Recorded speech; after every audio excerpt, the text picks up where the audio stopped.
I didn't even see him going up that heavy, and he did that. So, but as of right now, I have to put Terrence Crawford.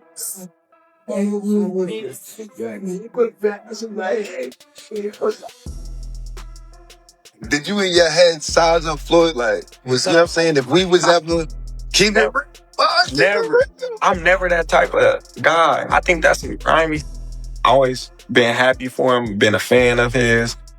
Floyd Mayweather recently visited Terrence Crawford and trained with him ahead of Crawford's highly anticipated fight with Canelo Alvarez. Mayweather praised Crawford's skills and drive, calling him boxing's current #1 pound-for-pound fighter.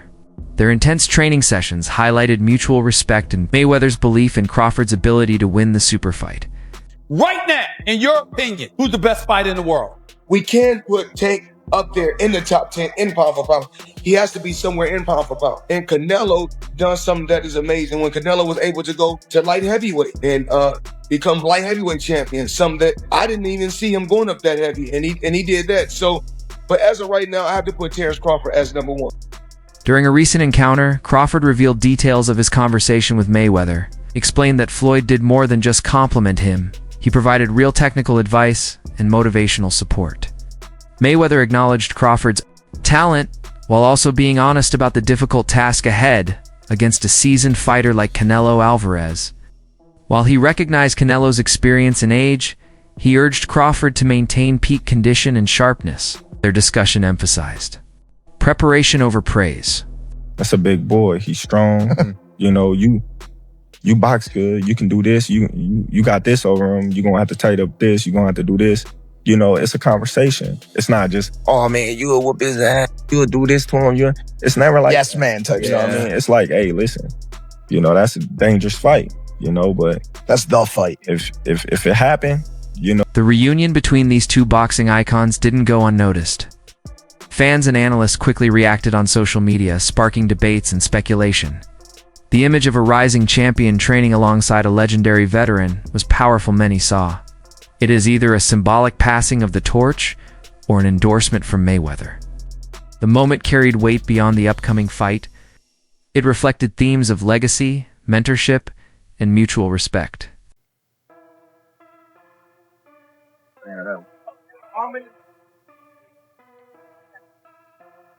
Floyd. Congratulations, man.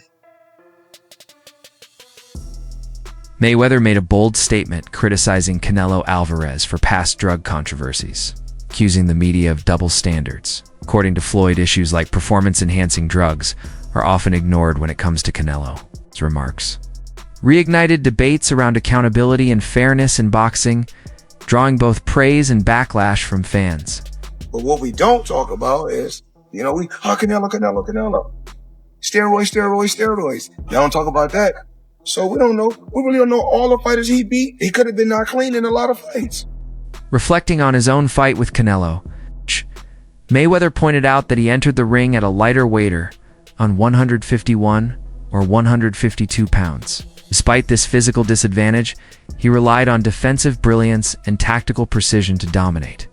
The bout's victory proved that skill and strategy can triumph over brute force, showcasing the style that built his undefeated legacy.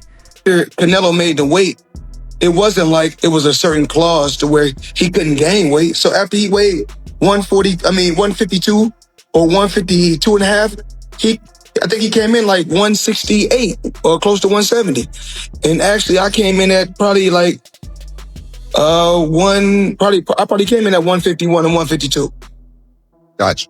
But Roy Jones is one hell of a fighter. You know, I can't get on here and hate on his skills, and knock his skills.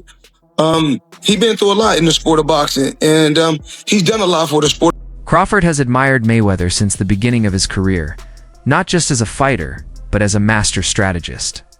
That admiration has grown into a meaningful relationship, where Floyd occasionally offers advice and insight Crawford values these moments, drawing inspiration to sharpen his skills and adopt elements of Mayweather's strategic mindset. Their bond is rooted in shared ambition and mutual respect. I know how you is. You be sizing niggas up, bro. Keep it a stack. Did you in your head size up Floyd? Like, you know what I'm saying? If we was ever Keep Never. it. Oh, Never. I'm never that type of guy. I think that's some grimy shit. Always been happy for him, been a fan of his, and I never imagined us fight. Yeah. I never looked at him like, man, I know I'll be this. Boy, you capping, bro. I just thought like fantasy fight me versus Floyd, man. Never. I never just was with a person and looked at him like, man, he did that. Never. That's some hate type shit to me. You're like plotting. Like, I ain't never been that type of person ever. Crawford's training intensity is currently at its peak as he prepares for his toughest challenge yet. From footwork drills to bag work, every session shows his dedication. Training footage reveals not just a hardworking fighter, but a smart one. He adapts his routines specifically to face a strong and experienced opponent like Canelo Alvarez.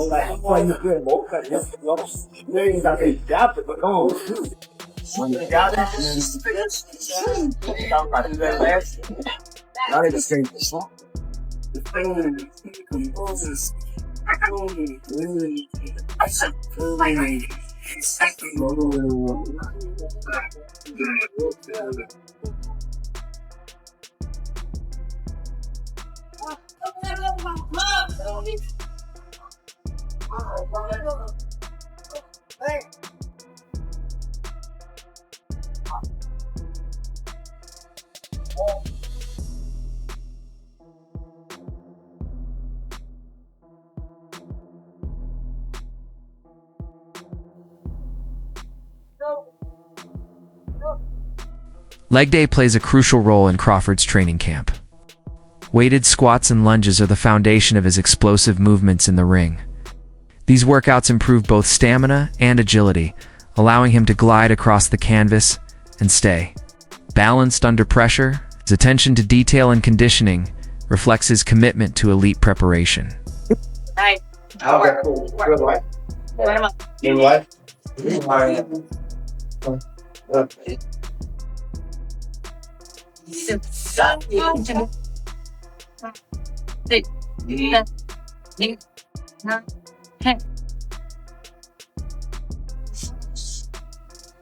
Crawford's sparring sessions highlight his high boxing IQ, facing partners who mimic Canelo's style. He uses his jab to control the tempo, create space, and set up powerful shots. His jab isn't just defensive, it's strategic. Combined with his ability to switch stances mid-fight, it's clear Crawford is entering the ring with a multi-layered game plan. It's the right hand for the decoy.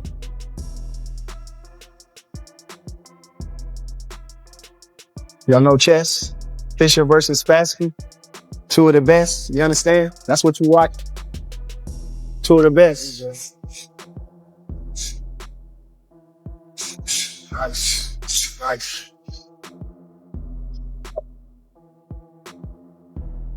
That's how I start working. You know how to work. You know how to get the most out of everything. Good job, Chad. Promoter Eddie Hearn recalled an unplanned visit to a training facility that turned into a memorable experience. What began as a casual drop-in ended up being a rare glimpse into the chemistry between Floyd and Crawford. Hearn noted that although he had met Mayweather before, this encounter felt different, full of laughter, understanding, and an unexpected connection. It also revealed a lighter, more playful side of Crawford. How is Crawford going to be able to bridge this weight gap? Yeah, I don't think he can, in all honesty. I mean, Yeah. he might not be able to bridge it on Saturday. Yeah. So, One but weight class. 68, yeah, but you're coming up from 35. 35, 40, 47, 54. Sooner or later, it's one too many. And 68 is definitely too many. But Crawford's brilliant. Like, he's a genius. He's a generational great. So maybe he can find a way to do it. But I feel he'd be hugely outsized against Canelo Alvarez. Yeah. But you have to use your movement. If you're Terence Crawford in that fight, the last thing you want to do is stand and trade. He'd be moving a lot in that fight, trust me. I'm not saying he'd be running, but he would be moving a lot. Of course, that's the way to beat him. Yeah. You know. Rather than dodge concerns about size or power, Crawford has confronted the challenge of fighting Canelo head-on. He doesn't use those concerns as excuses, but views them as part of the journey. He remains confident in his ability to overcome them, signaling that he's not just stepping up for a fight, he's aiming to win and silence all doubters. That's a fight because it's a challenge. Yeah. I love the challenges. And I love the people that I hear them now. You too little. You know, Canelo gonna break you. He's gonna stop you. You come from 147, that weight too big, this and that. I can hear it now. And that just excites me to go in there and just be like, okay, let me prove him wrong once again. That fight would be gigantic. If Canelo gets through Jamel and then you guys fight, that fight would be gigantic. And it's crazy because, like, in the past interviews, I was like, man, Canelo too big, man. It's weight classes for a reason. I was like, nah.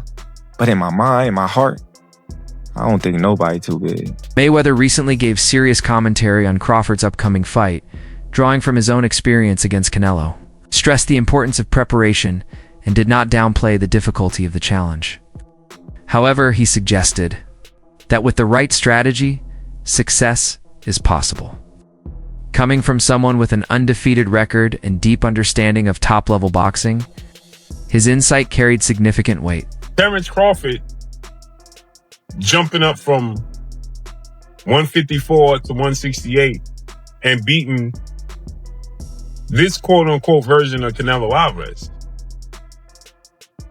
would diminish the accomplishment that Floyd Mayweather accomplished beating his version of Canelo Alvarez. Is it two different versions of Canelo Alvarez?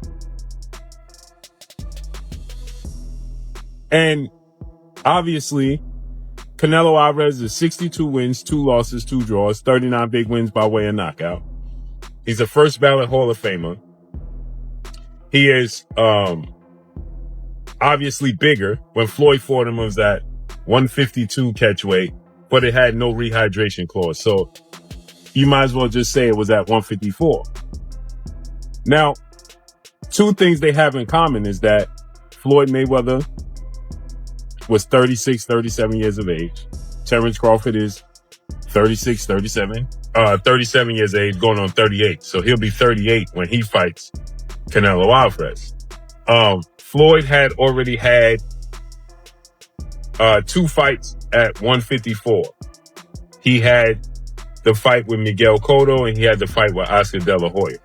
Boxing analyst Teddy Atlas posed an important question. Can Crawford maintain enough movement and pace to frustrate Canelo, who's known for cutting off the ring and landing heavy shots? Atlas believes Crawford's footwork could be the key. The real test is whether Canelo can adapt to Crawford's rhythm, or if Crawford can avoid danger long enough to win rounds. Meanwhile, Crawford's coach, B.O. Mack, addressed Canelo's dismissive remarks about Crawford's resume. He reminded critics that Crawford dominated former elite opponents like Porter, Brook, and Gambo always on fair terms. B.O. Mack emphasized that Crawford fights with legacy, not shortcuts, in mind. He's tired of me saying it. I look at him, look, Canelo's special too. I get it.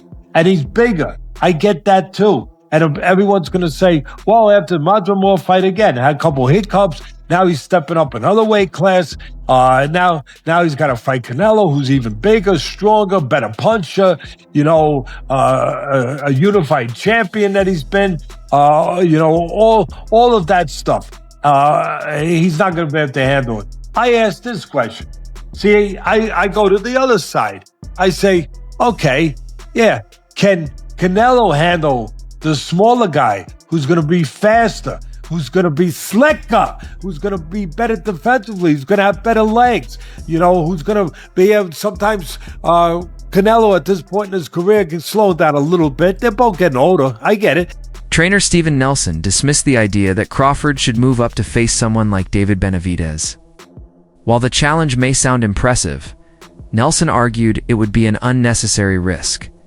Crawford's team is focused on meaningful fights that build legacy, not just spectacle. Strategic planning is key to his career, not reckless matchmaking.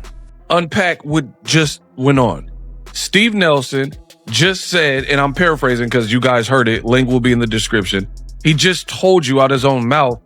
He's like, fans are saying that Crawford should fight David Benavidez or a true 168-pounder.